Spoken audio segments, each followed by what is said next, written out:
Learn this beautiful lotus henna design in just a few simple steps, and everyone will ask, "Where did you learn this?"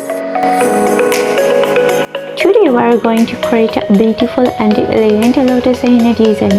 Start by drawing a small circle, then gradually add the lotus petal step by step. After that, enhance the design with thin lines, tiny dots, and delicate details to give it a more attractive and professional look.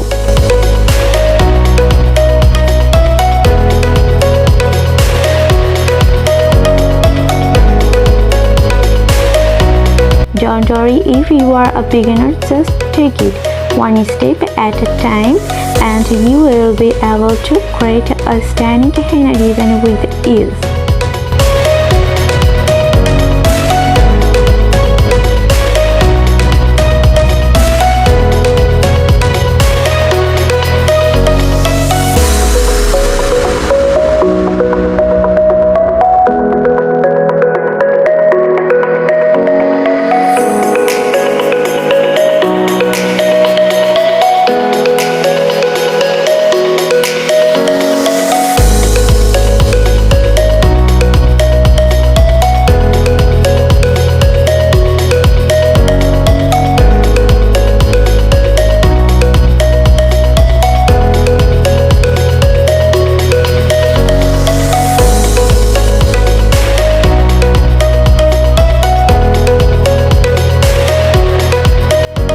If you enjoyed this tutorial video, so don't forget to like the video, leave a comment telling me which design you our next video and more beautiful henna design, and subscribe to my channel Mehndi Design.